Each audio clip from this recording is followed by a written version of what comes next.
What's up? What's up? How's everybody doing? This your boy Lil T3rry, and we are live on the EFABU podcast. I just got to Minnesota. I understand. I appreciate y'all for actually, waiting in the guest room. I apologize first of all for being late. But I just got down to Minnesota. We're about to start fundraising at the Minnesota Twins. Today is very special though. I'm an actor myself. So we have a lot of people that's in the industry that can actually educate and teach everyone about, business, different things of that nature. So I don't want to hold y'all too late. We have Eve, Cohen is in the building, and we have a Felicia Rivers that's in the building. How y'all doing? Doing good, doing good. Gary, thank you so much for hosting this simulcast and inviting me to share a little bit about what I'm doing here in New Jersey. Oh, New Jersey. Yes, New sir. Jersey is in the house. In the house. Okay. Well, again, I stay in Georgia, but I'm on the road a lot because of my foundation. Felicia, are you on? Yes, Felicia Rivers, and I'm out of Felicia. Charleston, South Carolina. Mm-hmm. Charleston, South Carolina. Yes. Okay. Well, how far is y'all from Georgia? I know Augusta is maybe 3 hours from me. 3 hours. Okay. What about you, Eve? I'm in Bergen County, North Jersey. Far from Georgia, probably about 24 hours. Oh, wow. Well, I am looking to come to New Jersey. I have the biggest go-kart somewhere in Georgia. In New Jersey. I want to take my son out there. So nice. But let's get started though. Introduce yourselves and let everybody know what you have going on. Eve, you can go first, and then Felicia, you can go next. You got the floor. Okay, so again, I want to thank you for hosting this simulcast and inviting me to share a little bit about some of the things that I'm doing over here in New Jersey. It's actually a brand new film festival, and it's hosted by Passaic County's Hawthorne Movie Theater. It's a historic movie theater. It's shy of 1 year actually of being historic, and we're very excited for our involvement with the festival. I'm the executive director, producer. And it's taking place on November 17th of this year, 2024. And I'll just jump in real quick and tell you why I started the festival. It was to obviously better serve our community of Fair Lawn in Bergen County, which will be experience its first ever film festival. The town recently became film ready, and this enables filmmakers to use the designated location spots for their films and for the filmmakers. Also, being one of the owners of the well-known indie label ACM Records, which has been around for about 40 years, that I own and operate with my husband, Al Cohen, otherwise known as AC or Alloy, depending on the flavor of the day. It seemed like it was a natural segue to produce the film festival right here. So we did launch this festival also this year to celebrate and commemorate the 100-year anniversary of the town in Fair Lawn, where I've been a resident for some 26 years now. The festival started out appealing only to New Jersey filmmakers, but it soon grew because so many people had so many questions, and it spread on a global level. So we have filmmakers from Germany to Africa and everywhere in between. The festival started out with some basic topics, but, as I was getting requests for more, I just said, you know what, I'm opening up the floor to more controversial, more disruption. There's so much stuff going on in the world right now that there's just so much grist for the mill that we really wanted to be able to open it up, just open the floor up. Let's hear what you got to say. Show us your story that you want to tell.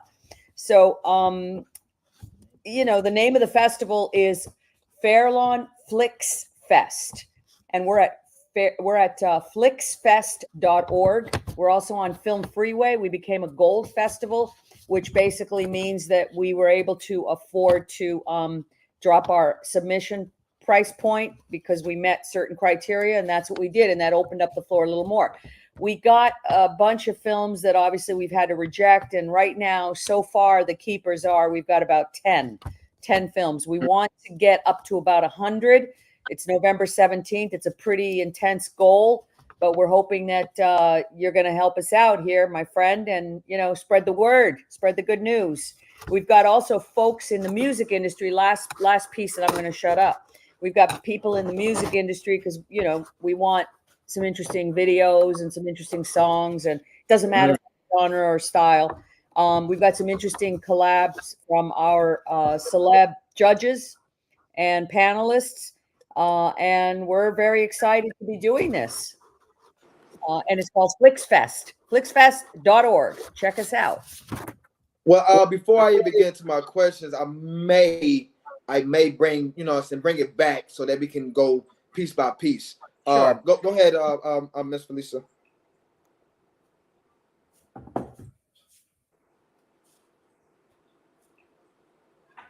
Miss Felicia? Is it Felicia or Felicia?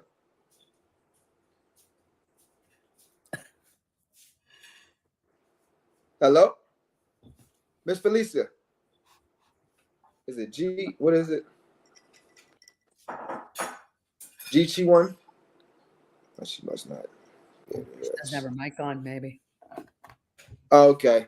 Well, she'll hopefully she'll get on. Let's speak about the film festival, right? What is the purpose behind the film festival, and why do you feel as though a lot more people needs to know? Well, because it's a perfect time to be telling a lot of stories right now. We're living in an extremely controversial, disruptive time. The world is a mess. There's a lot of anger. There's a lot of hatred. Unfortunately, we want to try to turn it around with hearing people's voices and what's their interpretation of what's going on, you know, and try to find some level playing field where we all can appreciate that we've all got things to say and speak about with what's going on currently, but that at the end of the day, we're all humans, we're compassionate, we're loving souls, and we want to be unified, not diversified. So that's kind of why I started it, because I just felt the need was urgent right now. I'm also an independent woman-owned small business, minority business recognized by the state. And I just thought that this was more of an opportunity for me to get my own film out, which I've been producing for many, many years, as well as, you know, tell some of my own stories and share my creative ideas and my input for the, you know, powers that be that have any remote interest. So I think it's important. And as I said, it ties in with the 100-year anniversary of Fair Law in this community. They never had a film festival before.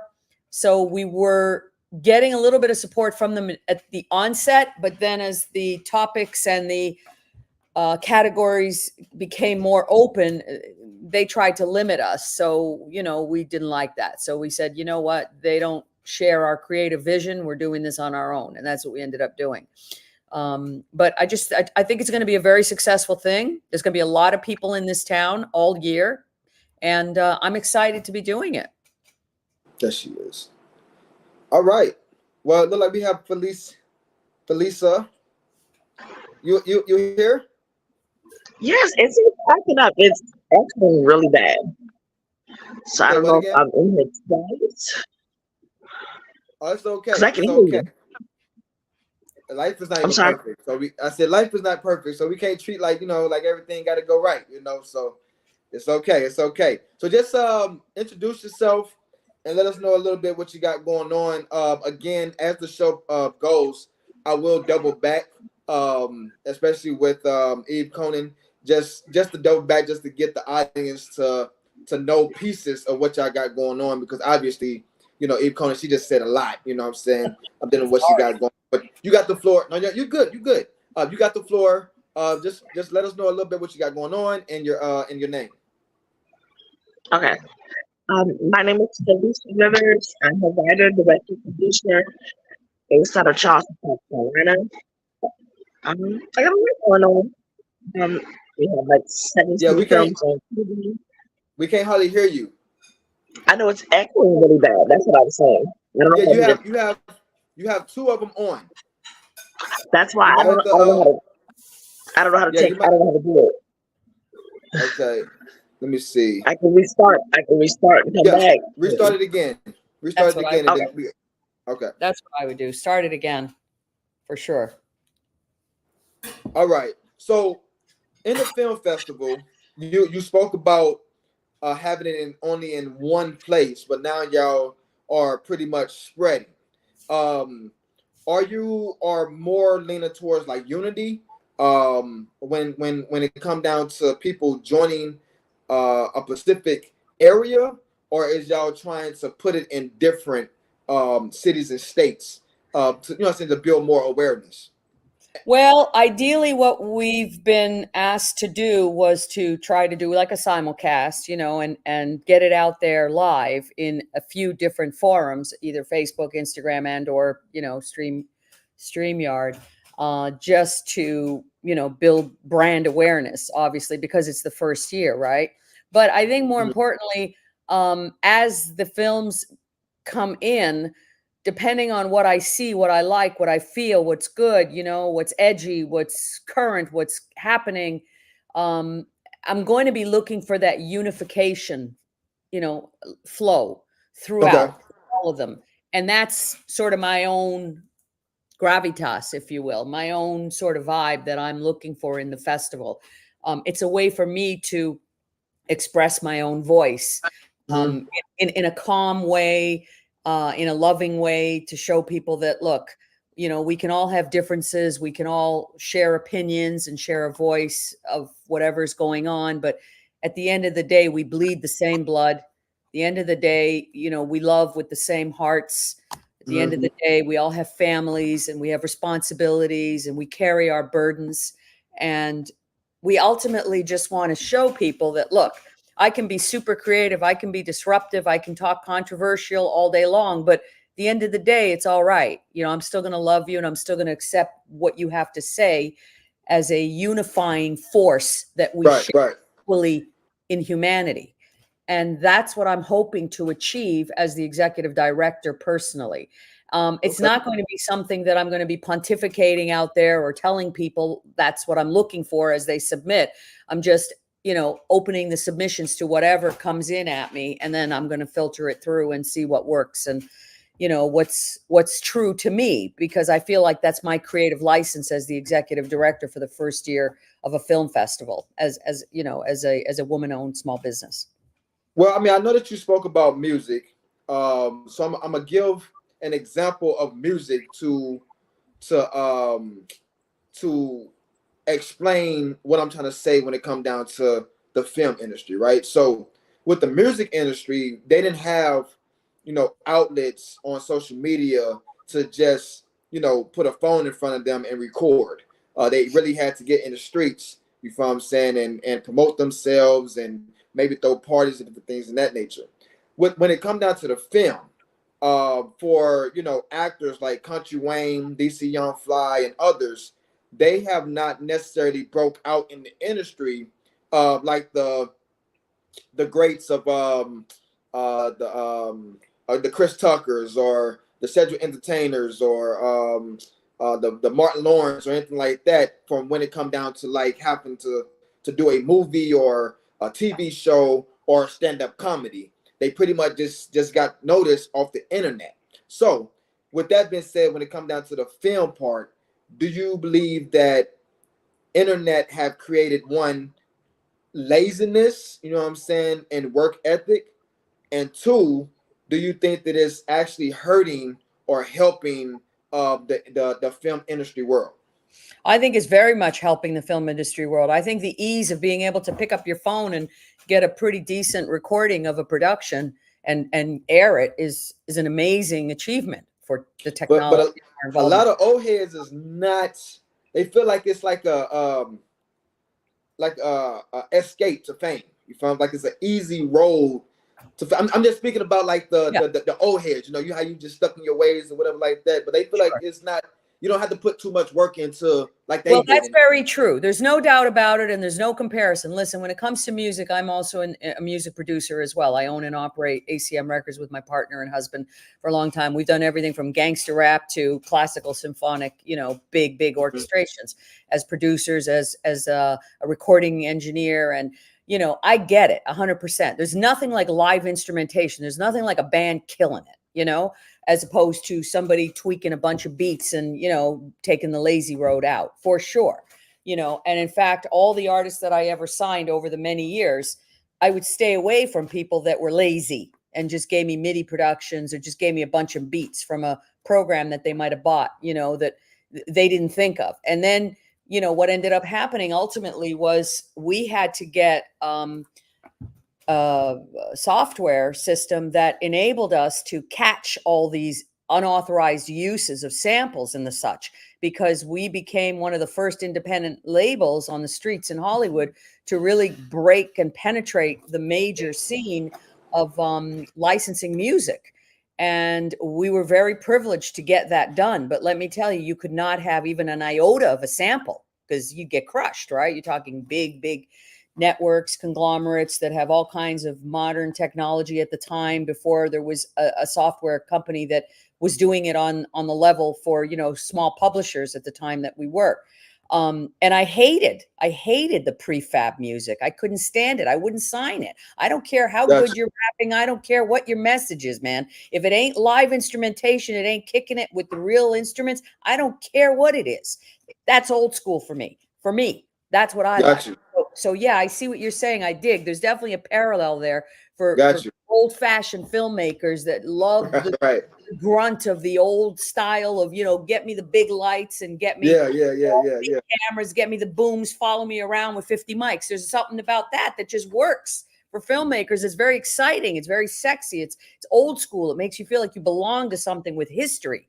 You know, when you pick up your phone, you know, it's got a quick message, you can get it out. And, you know, for the sake of internet and people needing to hear news, it's fine, you know, but good old fashioned movies. Yeah, man. It's So it's just like walking the red carpet and you see a tripod with a phone versus walking the red carpet and you see the big globe lights, you know what I'm saying? And it just blinking and flashing and you know what I'm saying? So I get the experience, but nowadays, a lot of these upcoming artists, they have not really prepared themselves for the fame, like, you feel what I'm saying? They haven't prepared themselves for the spotlight or anything that's, when it comes down to, like, if it's time for your back to be against the wall, you know, they're not able to face that music in a sense. So it's good, you know what I'm saying? I watch the skits with I watch the skits with Country Wayne, you know, all the time. But I'm like, well, dang, okay. So how will we be able to transition the skits and whatever we're doing on the internet into the film world? You know what I'm saying? To put it on the big screen. Do you think that would be possible to turn without a doubt all the work? Yeah, I do. In fact, I do that myself as a director and as a producer. I'll take clips of little snippets of things that people have done over the many years, and I'll consolidate them all, and I'll find that uniform thread that, you know, that sews everything together so that you're spitting out a really good production at the end of it. But it's all sort of part of just being a filmmaker, part of being a producer, part of having a creative mind, and really putting yourself to the task, right?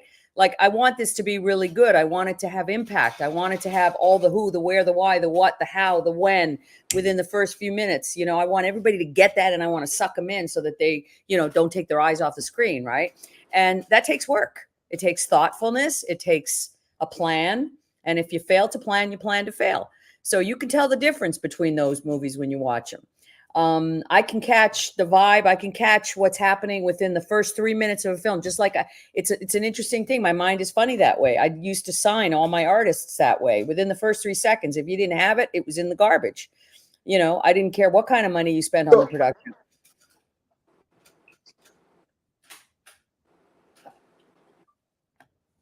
Okay, it's lagging just a little bit, but I think it's coming back. Yes, it is. When it comes down to the film part of things, and you see people doing the skits online, they necessarily don't have a team, you know what I'm saying? So they don't know how it feels to have a production team and you know what I'm saying, going through the process of forming the right team, and you know what I'm saying, and putting the production, the budget, like a budget, you know what I'm saying, to whatever they need to go well. You know what I'm saying? So I know my bad about how I'm speaking. It's okay. I understand you. They don't know the steps of putting a team together. They don't know the steps of creating a budget, you know, and going after investments. Do you think that the internet itself is taking that away? You know what I'm saying? Like the fun, is it taking the fun part away, or is it better now that you don't have to worry about? Well, that's interesting. There's certainly a dichotomy about that. You can go either way, right? I mean, the internet is fantastic for being able to find information, as much information as you need. Where do I get funding? How do I create a budget? You know, just type in Google how to anything, you know, how to ... anything you want, and it'll come up and it'll show you, it'll guide you. And you can certainly learn a lot from that. I mean, back in the day, you had to really do a lot of street pounding to figure out where would I go. I mean, the concepts were so unique. You know, where would I go for budgeting for a film? What do you mean budgeting for a film? You got to get private investors. You know, you're not going to get the exposure to the available resources that you get now because of the internet. And at the same time, it doesn't mean that it's easier necessarily, because you still have to qualify, right? If you want grants and you want assistance from like NJEDA, which is a government funded organization that helps, you know, filmmakers in New Jersey with tax credits and incentives and so on and so forth, you still got to qualify, right? As a woman-owned small business, minority business, I still have to qualify for grants. I still have to do the grunt work. I still have to fill out, you know, the paperwork that's going to end up being like this big by the time I submit it. And if I'm not willing to do that, I'm definitely taking the easy way out. Yeah, you know, I may not get the respect that I deserve, you know, because when you work hard, the benefits and the results are usually good. At least if it's, you know, with a good project in mind, that is. But if you take the lazy way out, you know, it's like you get what you get, right? It's like you go into a store and you pay $10 for a pair of jeans as opposed to going into a store and paying $20. You might like the ones that are $20. You get what you pay for sometimes. So it's the same with filmmaking. It's the same with music. You want to take the easy way out and crank out a bunch of beats and say, hey, look how cool I am. Look how innovative I am. I'm going to be the person that says, where's my garbage can? You know, as opposed to, oh, wow, you got a whole live band. You take, you know, you have all these beautiful backdrop locations. You've got really thoughtful actors that are looking on the camera. Well, they're connecting with their audience. The music is impactful. The production is killing. I mean, you deserve the respect. For me, anyway. That's for me, right? So that's how I think. Yeah, it's good and it's bad for sure. Okay. So as upcoming producers, upcoming filmmakers, upcoming artists, what can you say to encourage them to, I mean, not even just get started, but I won't even use the word encourage. Just to be straightforward, what will it take to reach the next level? You know what I'm saying? Like it's easy to start something, but to really know the insides and out, you know what I'm saying? Like, what would you say to do first? I would recommend speaking on a local level to a mentor, to another filmmaker, to a teacher, to a small business association, or, you know, in your locale. And I'd start asking a lot of questions, and no question is stupid. Just start asking somebody somewhere to get that first one foot in front of the next, right? Baby steps. And then once you have a lot of ammunition, you know, you grow very quickly. Once you understand the concepts of the process and, you know, what you need to do to get to the next level, you're going to get there. But if you're lazy and you want somebody to just kind of give it to you on a platter, it ain't going to happen, man. You know, I mean, some people are more fortunate than others. They grow into wealth, you know, and others have to really struggle and kick ass to get to where they need to. I was one of those people. But, you know, I take no prisoners. At the end of the day, I have a lot of respect for myself and for people that work hard. In fact, I'm admirous and almost envious at times of people that are really hard workers, because that's a determined skill set. You know, like it takes a long time to be that way, you know, and people that do that, day in and day out, and they go and they just grind and they work hard, they get the results. They get the best results, you know, no matter what it is. Okay, so I have a ton of questions outside of that. But we do have Felicia in the building. Can you hear us now? Are you okay? Geechee One Films is in the building. Where's your film, Jonathan? Felicia, you in the building? Okay, she gonna continuously work on it. Yeah, some tech problems. Yeah, we're gonna be great on that side. So my question will be this: I'm an actor.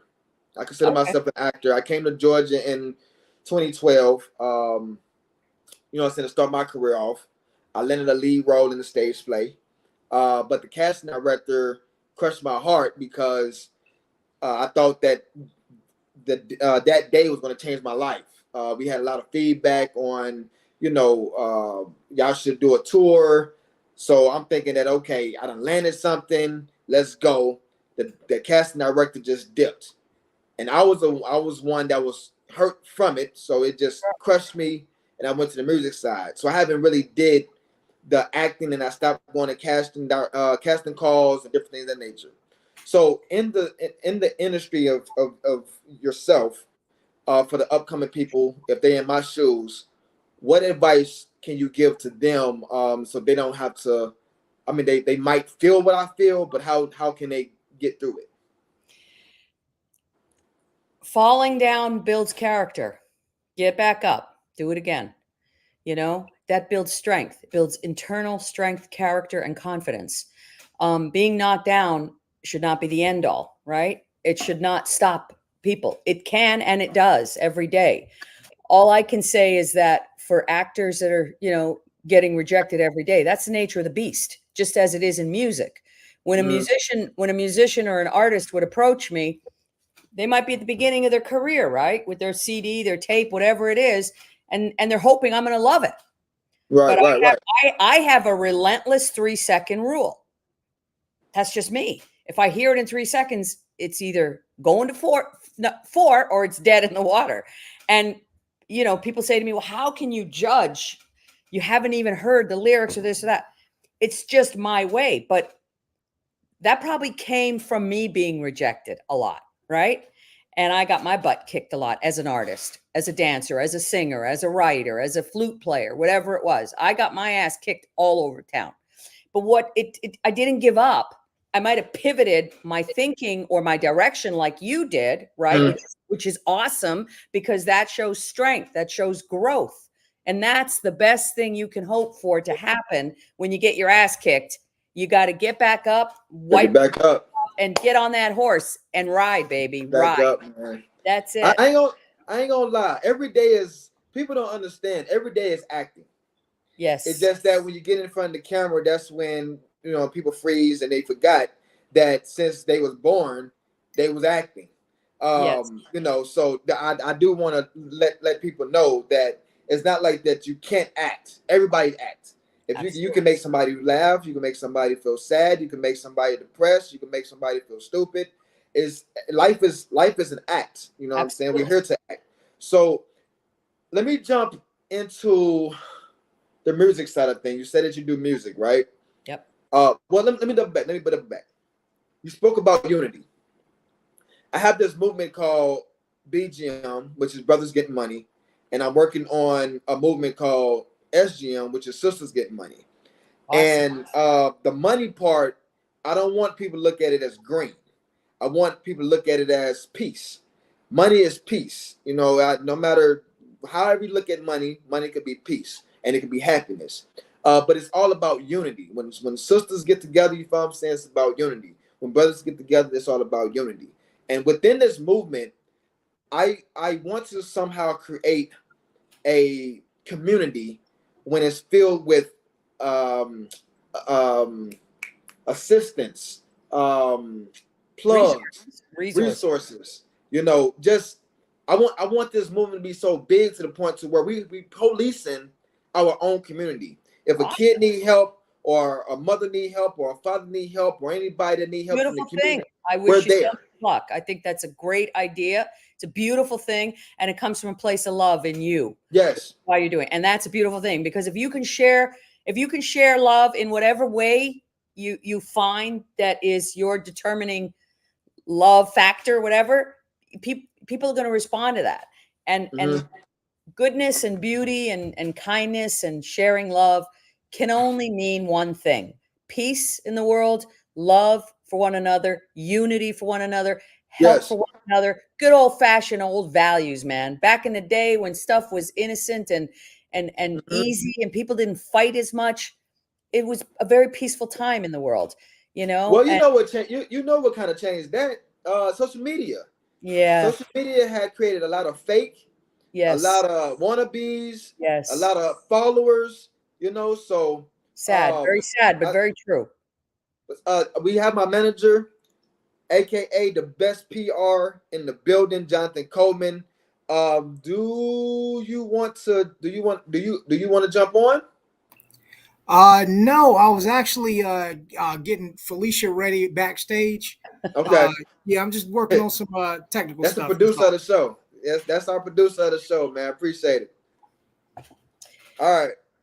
I didn't Okay. realize I was going to have this much time to talk. I thought I was going to have maybe a snippet of like 5 minutes and I'd be off. But hey, man, I'm loving this. I'm going to have all kinds of grist for the mill to be editing and chopping stuff up, and it's going to be fun. Oh no, this what I want for this is called Empower for a Better You. The abbreviation is EFABU.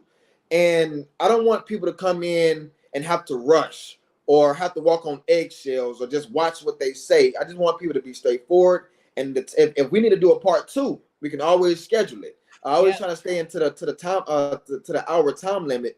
And if we do a part 2, we'd love to do a part 2. Jonathan's working on getting more filmmakers, and we're going to start doing this once a month. The first Awesome. week, once a month. So you can come back. You know, so I'm never going to rush nobody off, especially if you bring valuable, some valuable resources and different things of that nature. So my question to you is this: when it comes down to the music side, I have this thing called Bring That Energy. It's an adult music showcase, right? Now I am looking to partner up with people that's in the industry for a great reason: unity, to help the community, to give back to the community. And with this music showcase, we use music, you know what I'm saying, to have fun, vibe, and build relationships. But every like 15% or 25% of whatever we agree upon, performance slots that's booked and tickets that's paid for, it will be donated into the community.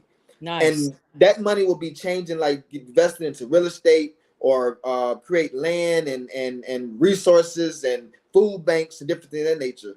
We need to somehow use our skills and our gifts, you know what I'm saying, that we got from above, to not only just wait for the system to help us, but to help ourselves. Amen. But it takes vessels, it takes people, you know what I'm saying, to do such. We can pray all day, we can hope all day, we can wait all day, but if we're not moving and walking, the film festival can't change lives. You know what I'm saying? If we're not bringing unity together, the film industry can't create jobs if we're not bringing unity together, and the music side cannot create jobs if we don't bring unity together. And the reason why I came up with this system is because I heard that the music industry have made over $1 trillion, but it necessarily do not own communities, and that's very sad because you can cut on the radio. You can look up Apple.com. You can go to the Sax or whatever like that, whatever the station is that you can tune in, like all radio stations, whatever. But they have not come together and create our own community. We have made enough money in the film industry and in the music industry to have our own community, houses, food banks, grocery stores, or whatever like that. So based on what I just said, how do you feel about that? And do you feel if we did, it takes 1 or 2 people to start it, but if we did start this, do you think that we'll be great as a community?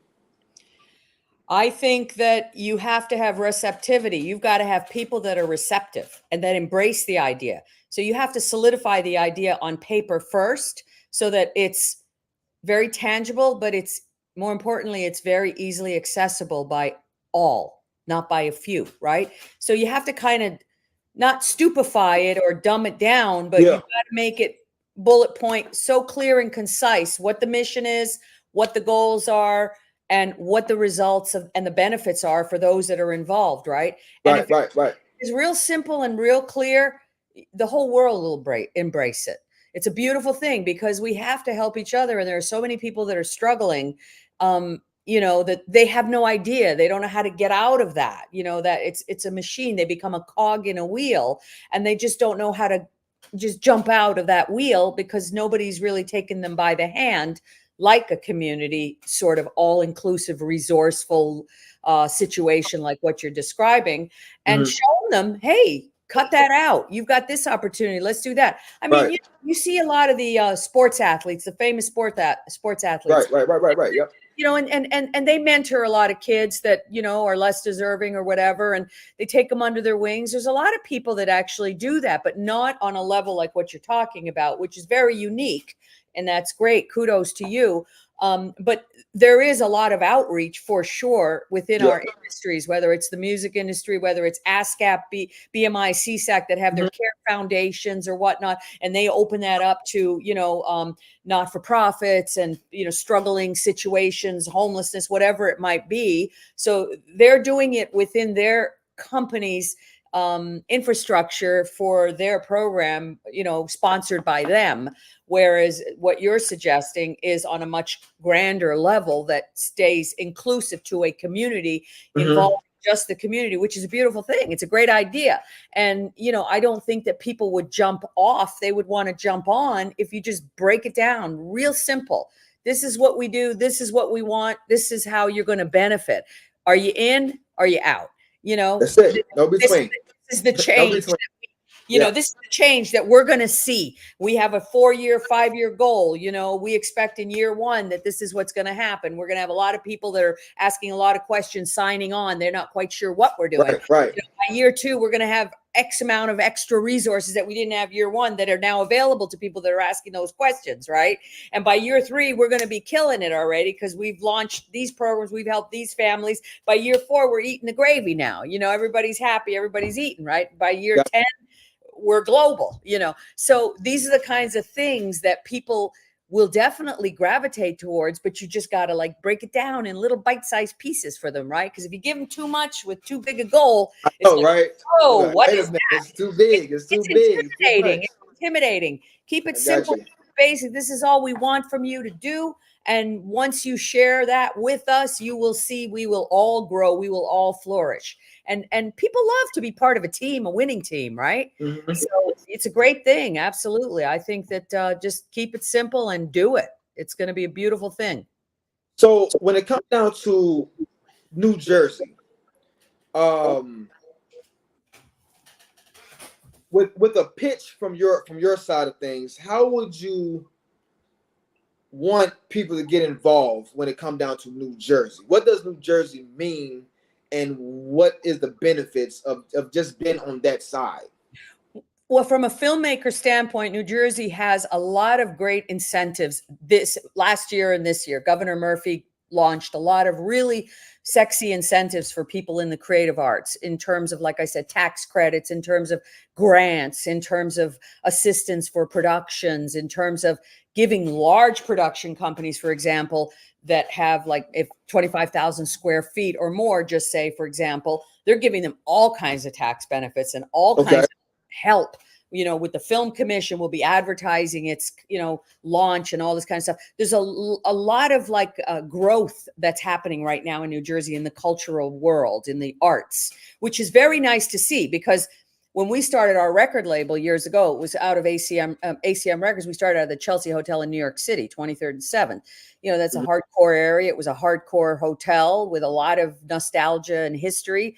And everybody was a fartist, as I call them, right? Everybody that lived in there was an artist in some capacity, and everybody was struggling. That was the thing. You had to be a struggling artist, right? and to live in New York City. Why is that? I don't know. I think it was just like sort of, I don't know. People felt that, you know, if they were struggling, that they were working hard, maybe that they would benefit. They would get the, I guess, you know, but yeah. So, but New Jersey is kind of interesting. I mean, you know, I live here, I work here, and this is where I started my film festival. I raised my daughters here. I don't have a passion for it one way or another per se. I could be in Spain and have a great time. I could be in Africa and have a great, I don't care where I am. I make the most of wherever I go. You know, I love life. You don't have a passion for New York? Well, New Jersey? I hate New York. I hate New York. I lived in New York for a lot of years when I first moved from Canada, originally where I came from. I came from Morocco, but from Canada. You know, I came, and New York was a different scene then, man. It was different. It was, it had heart, you know. Now it's got hate. I don't want to be anywhere near that, you know. So when it comes down to, I see a lot of people coming to Georgia, right? And for me to be here for 10 years, Georgia is kind of overrated to me. But I think only because I live in it. I think if I was living somewhere else and coming to Georgia, I would see it in a different perspective. When it comes down to the film industry, it's only really 3 states, and I believe that there's more, but it's only 3 states that pokes out, and that's California, now Georgia, and New York. Do you see one out of these 3, which one stands the furthest out of opportunities? And then do you see other states that's coming up? Well, I don't know which stands the furthest out because there are creative minds everywhere, right? Mm-hmm. There are creative people. You could be your next door neighbor's mother that suddenly has a phenomenal idea of a story that, where did she get that from? She's been, you know, raising. Where to go? Where to go to pitch it?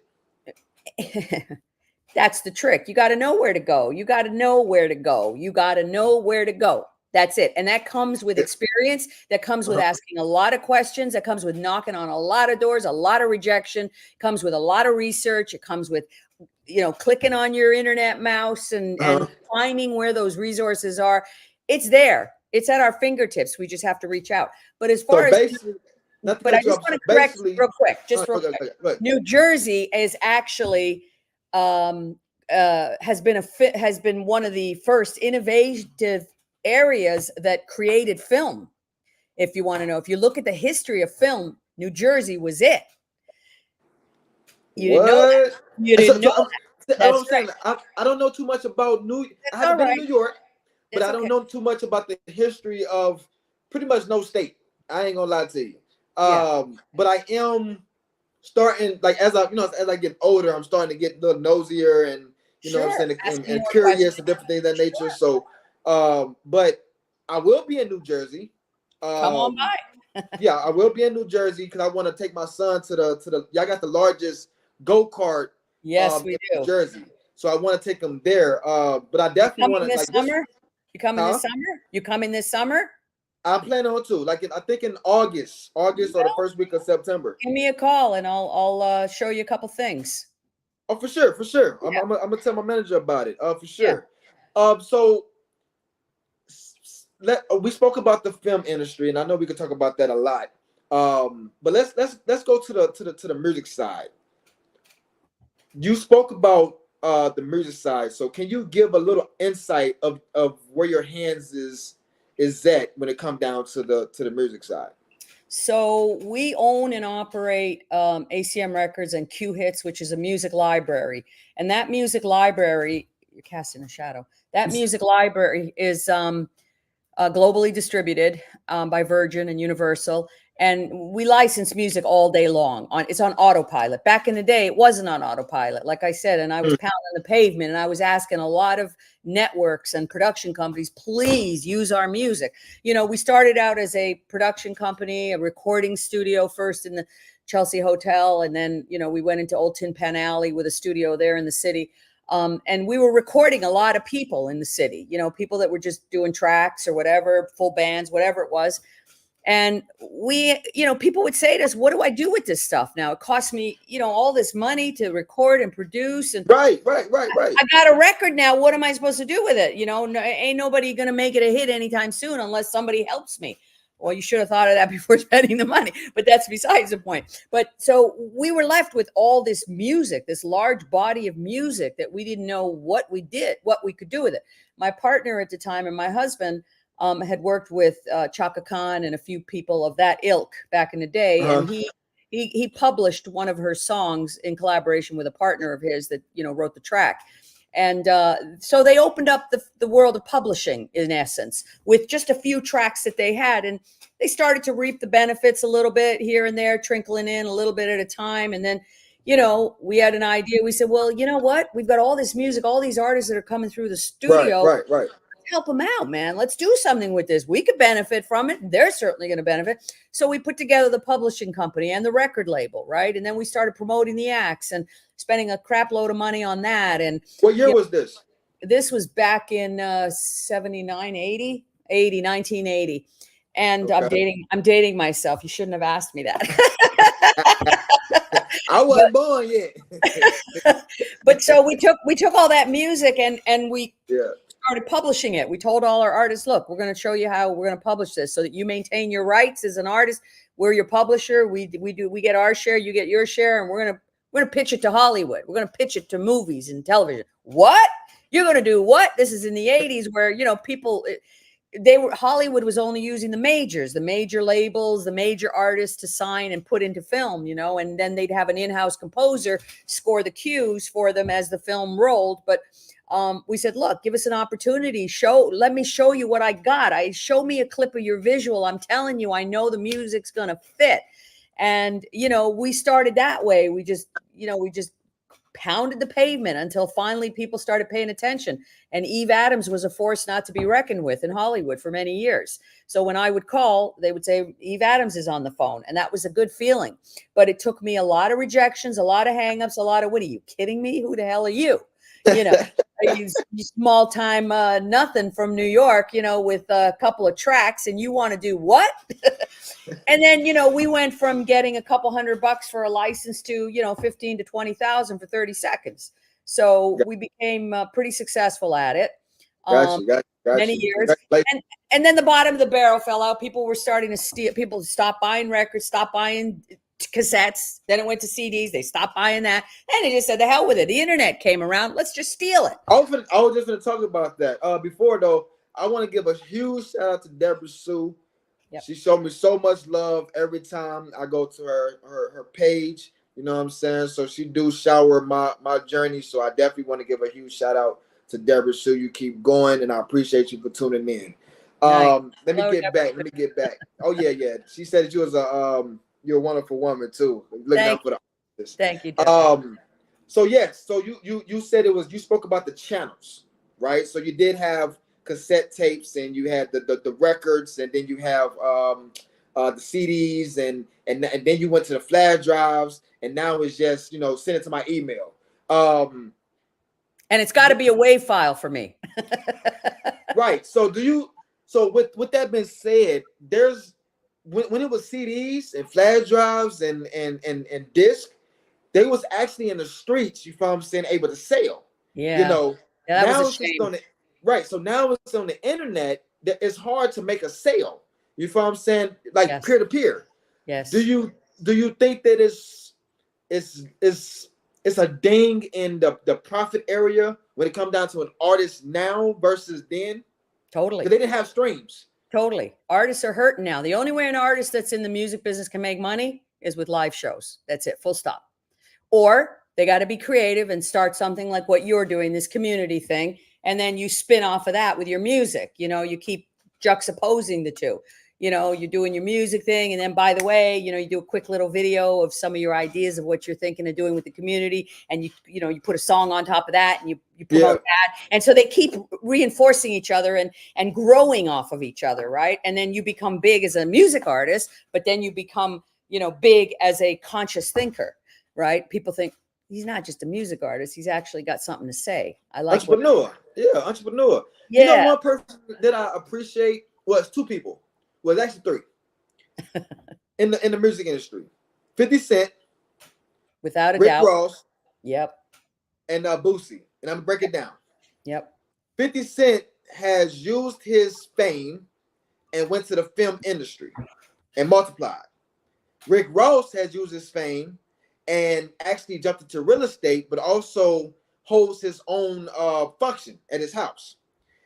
And then Boosie has used his fame, however he's doing it, pool party or whatever, but he also jumped into real estate as well and built a community behind his house. You know what I'm saying? For generations to come. That's beautiful. Lot of artists nowadays are speaking about, yeah, they only giving us a couple cents here and a couple of cents there, and it's hard to get noticed on the radio, and this cost and that cost. But if they was to dig into reality, I mean, not real reality, but like their peers, they actually still doing the legwork. You know what I'm saying? So Absolutely. with the experience from now to then, you know what I'm saying? What can you tell the starving artists now to pick back up on, if you feel like they should pick back up on? Just pick back up on what's going on around you. You know how you learn is you get somebody that's doing something better than you, right? And that you want it. And that's it. Outside the box. Outside the box. If you're an artist and you're a music artist and you're a rapper or you're R&B or you're gospel, whatever you are, you have to find somebody that you respect. Yeah. You revere and you follow them and you watch them and you learn from them, right? That's the best way to get to the next step. Because if you take it upon yourself as a know-it-all, you won't grow. You'll be stunting yourself and you won't learn the hard lessons of the world are that, you know, the more out there you are, the more you're going to learn. You have to be like a sponge, essentially. You have to be humble enough to say, I don't know everything. I'm going to listen because either the elders or the OGs or whoever you want to look at is your, you know, is going to be your lesson that's going to be learned to take you to another step. It's baby steps. And don't have an attitude about it. Just be open, be receptive, be like a sponge and learn and keep learning, because with learning, knowledge comes growth. With growth comes, you know, success, essentially, as long as it's positive growth. If it's a negative growth that you're traveling, I don't want to know about it, you know. Got you. Yeah. Got you. So like I said, I'm planning this showcase is going to start August 24th. Now, for me, I don't know the angles or the direction that I should be going. I do talent shows for kids. I just did one yesterday called In the Crib. That's partnered with my foundation called You're in the Crib Foundation. Awesome. And it's going to be live on television. So I definitely would, you know what I'm saying, have you check that out. Roxe Karvell, which is New Magic Production, the one that shot it. And he was supposed to be on today, but he had trouble getting on. But hopefully we get him on the channel in August. But I'm saying this to say this. Bring that energy. I want this to be a community-driven type showcase. Do you feel like nowadays should artists still attend open mic showcases today? Absolutely. Pay your dues. Do the grunt work. Pound the pavement. Be in as many places as you possibly feasibly can, because the more exposure, the more knowledge, the stronger you're going to become in that area of, you know, artistry, right? If you keep yourself in a bubble, you're only going to grow so much and you'll be a one-hit wonder and that'll be it, right? As opposed to, let me grow, let me change, let me modify, let me adjust, let me receive, you know, and let me let me open it up and let me see what comes back, right? And yeah, you want to learn from people's mistakes. You don't want to make those mistakes. Yes, you have to watch other artists. You have to watch other artists so that you don't make the same stupid mistakes too, right? Gotcha. You learn. Learning is growth. Growth is success, as long as it's on a good path.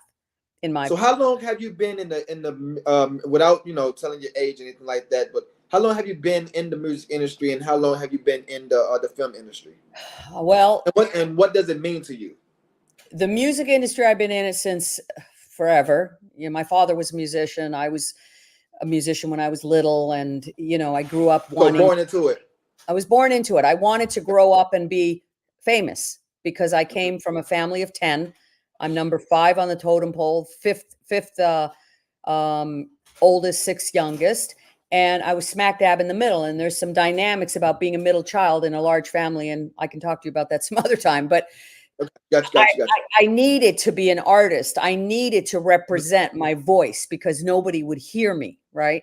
And I needed to find my own way. So the question is, for music, I started professionally when I could afford the opportunity. And that opportunity presented itself in the form of being working for creating a record label, starting from scratch and creating a little nothing record label and then growing it, you know, whether it was indie or not. So you started a record label and then artists afterwards? No, I was always an artist, but then I became an owner of a record label, and then you know we became. I was always into film. I loved film. I'm a huge film buff, and I could sit and just watch. So they always sort of intertwined together. And then when the film industry started, the music industry started to peter out. I had to find another way to keep my creative mind flowing. And then I also became a literary publisher. I have 8 authors. I'm an author myself of 3 books. And congratulations. Thank you. And I also produced a children's animation on bullying. It's a 32 episode series, episode series that I'm up to, I guess, episode number 8 right now, but it's very costly to produce. I got ripped off by the best, so I had to pause that. But just to answer your question more succinctly, I got into the music industry, the film industry, because the bottom of the barrel fell out of the music industry. It just wasn't happening anymore. I wasn't willing to sign artists that were just giving me a bunch of shitty beats, man. That was the bottom. I didn't want to hear it. You know, show me what you got. Show me your depth. Show me your soul. You know, that's what I want to see. I don't want to see you tinkering on a keyboard and calling it your own and, oh, you're a genius. No. So then while we were licensing music to film and TV, we also became music supervisors. And with that came another challenge of growth because I had never really supervised a film. And I got the opportunity because I was licensing music in Hollywood where indies just weren't.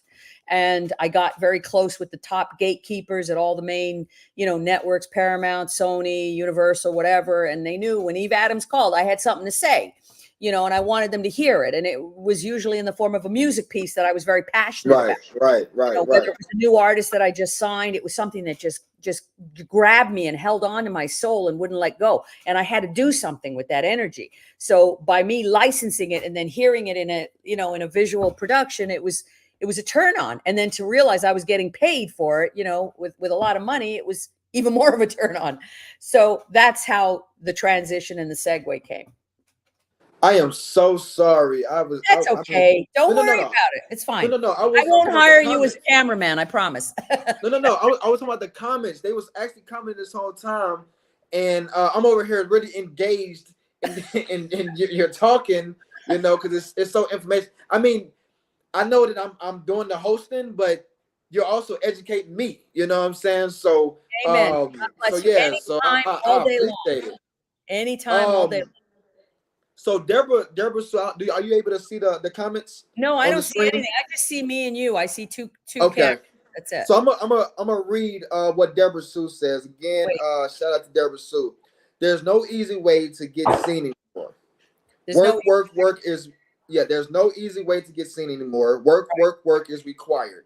More importantly, artists, don't be a duplicate of others. Vet and out. Yep. Be different. Show us something different. Amen. Now, to respond to that, right? Do you feel as though that the hip hop world, dealing with the little babies, the young thugs, etc. Do you think that they actually created a wave of artists? Even Lil Wayne. Lil Wayne was first in a sense. Ja Rule came out singing as well. But the way that artists, Melly Mel. No, I don't know Melly Mel. I never heard of Melly Mel. Grandmaster. I do know. Do you think that the wave that is going is it pretty much damaging hip hop in a sense, or do you think that we're going to go back into like the vocal part? I'm hoping we're going to go back. I'm thinking that the market is just so saturated with crap right now that it has to get to a full saturation level before it just collapses. The dam breaks, right? And then something innovative happens and it starts a new trend. And then you've got that happening. So I think with the disruption that's going on in the world right now, it's affecting musicians, it's affecting filmmakers, it's affecting writers. And we're seeing a lot of growth, exponential growth with the creative mind in our arts world, whether it's music, film, or writing. And we're seeing that disruption. I keep using that word because I can't help but ignore it. There's so much disruption and controversy in the world right now. But out of that always comes a calm, right? It's like the storm, the storm. And then it's just enough. Well, I mean, I can't wait till the happens. It's happening. Because this music is crazy. It's coming. It's coming. It's coming. Coming. It is. I can't wait. Because this mumble rappers is just, everybody sounds the same. I know. Everybody. I know. I know. But I do like the fact that we are getting a lot of old school R&B. Yeah. Group. Oh, I love that. I love that. You know what I'm saying? I like the fact that we're doing that. Deborah Sue also said, get out of your city, go other places and perform, grow your fan base. Yeah. A lot of people do stay locally inside their area and feel as though that's more popular, but they only get in the fame in one area. So she is correct. But it's not, Deborah Sue, with all due respects, you're absolutely right. But, with that comes a cost factor. And when you're a new artist, money is an issue. Money is always an issue. How do you get to those cities, right? You need to take a car. You need gas for the car. You need a hotel. You need to be able to feed yourself. You need to be able to stay away from your job, your 9 to 5 that pays for your car and your food and your apartment or whatever it is. And while you're away for a week at a time, exploring other territories, which is essential and important for growth, it's hard to do that if you don't have the money stream coming in to support that kind of a lifestyle. But for sure, the more brand awareness you can have on a global level, obviously, the bigger you're going to be ultimately, right? So spread the message for sure. And the good thing is, though, is that you can do it. You could do it through the internet at the onset, and you could get invited to go to those cities, with them paying for it, because they see you on the internet in their social media groups. Yeah. Like you're a New York City cat, but you're joining a Georgia group, on Instagram or whatever it is. And you're hanging with those people and they're going to get to know your music and your vibe and whatever you're doing. And they're going to invite you. Well, I don't have any money. Oh, no problem. We got sponsors. We could do it, and it can happen that way too. If you just keep your mind open to it. So check this out, right? I understand people say, do you have time? Are you got some other things? I don't want to hold you. Okay. No, so, when it comes down to a budget, right? People always say, I don't have no money, right? And the first thing people will say, well, go after sponsorships or go after grants or different things of that nature. Back in the day, they used to host their own parties. That's right. They used to sell things out of their own trunk of the car. That's right. They actually worked back then. They didn't wait or hand out for resources, even though that's good nowadays. But it seemed like that's what it came to, just become to be about, right? So what I told somebody was, I have a 501c3.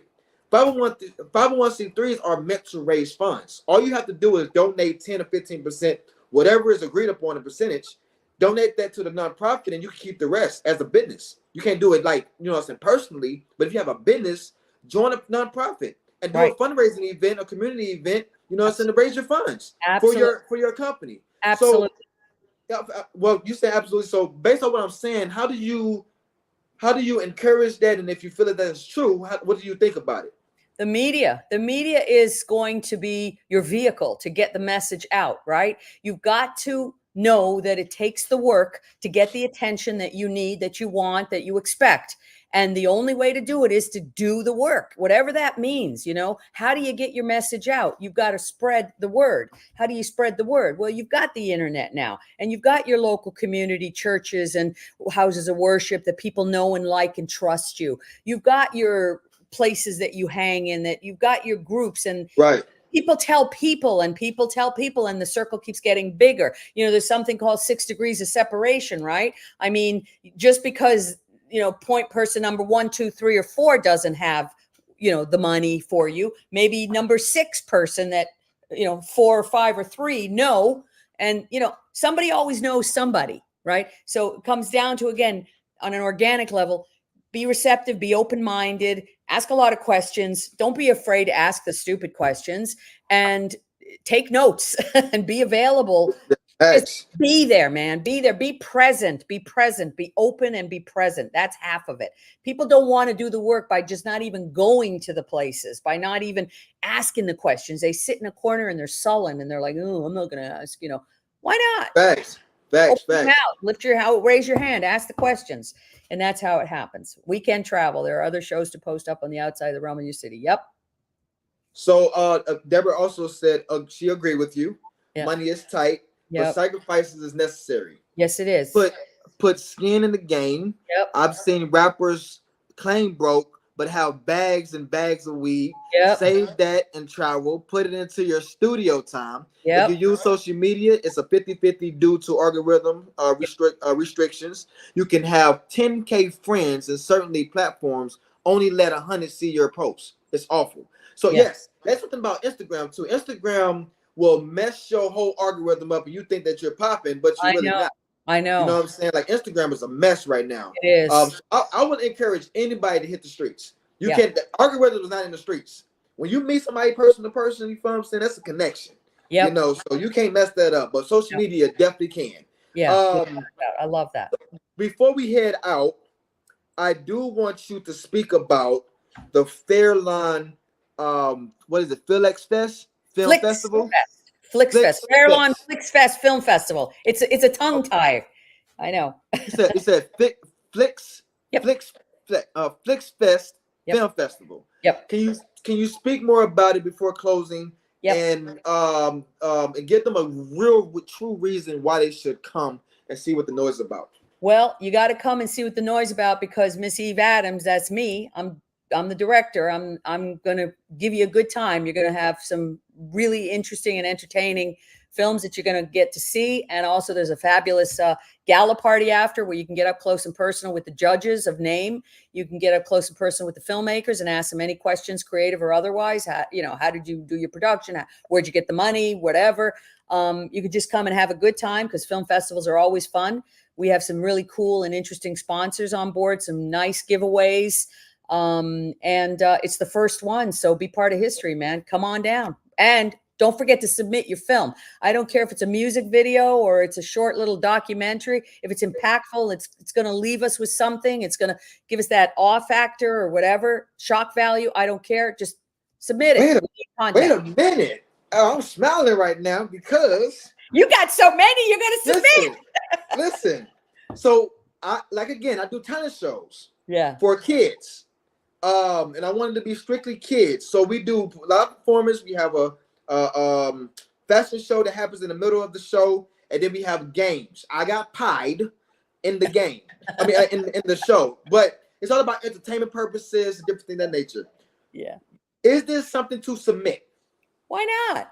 If it's fun to look at and you got pied and, there's some comic relief there. Absolutely.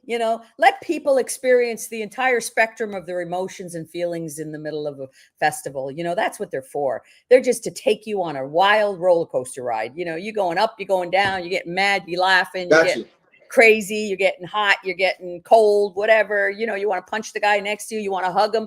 It's all there in a film festival, man. That's the beauty of film. So come on down and have some fun with us. And we really look forward to seeing some interesting films. And I'm hoping that some of your audience out here will definitely take the opportunity to submit. It's only $20. We became a gold film festival recently with Film Freeway. And we're user friendly. We're not trying to make a killing. We just want to have some fun and see what's out there right now with all the crazy crap going on in the world. We want to see some calm and some unity.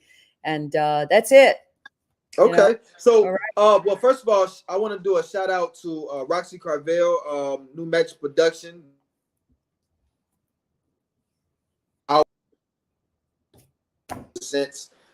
I definitely want to give him a shout out. He's also working on Walk With Me. He's working on Walk With Me right now, and he's going to hit the TV soon. But Roxe, if you're listening, we're going to have to submit this. So when you get done editing, you feel what I'm saying? We're going to have to submit this film so we can go down there and check it out and see what the noise is all about. Definitely. So again, man, I appreciate you for actually tuning in. You gave the audience and myself, education, knowledge, something to actually take home and ponder about. You know what I'm saying? So I really appreciate that. Really, I truly do. And thank you so much. I appreciate you and letting me have this forum. You gave me more than what I would have expected in time. You were very generous, and I'm very humbled by it. Thank you so much. Well, if you do like the channel and you like how it's been ran, we do this. We're gonna be doing this every first week of the month. So if you're looking to get back on, just holler at Jonathan Coleman. That is my manager, the producer of the show, and he does PR for a lot of people. But just holler at him. We get you back on the show. I would love to have you because there's a lot of questions I still haven't answered. And I know that you can also, help the community as well. So again, my name is Lil T3rry. This is the EFABU, and your special guest is. I'm Eve Cohen, or otherwise known in the music industry as Miss Eve Adams. And I thank you kindly, and check us out at acmrecords.com. Check us out at fliXfest.org, and check us out at qhits.com, and check out some of our books online. I thank you kindly again for the audience. And what's the date? Tentative. Sorry. What's the date? November 17th, 2024. That's day one. We're looking at another day, 2 days, at the Historic Film Theater in Hawthorne, New Jersey, Passaic County. It's going to be fun. It's going to be great. It's going to be exciting, and we're looking forward to it. So by all means, if you like film, you like good music, come on in, check us out. If not, hopefully we'll let this gentleman here simulcast it. There you go. There you go. Well, I appreciate you. Be blessed. Be safe. And we will connect soon, okay? Thank you so much. Amen. All the best.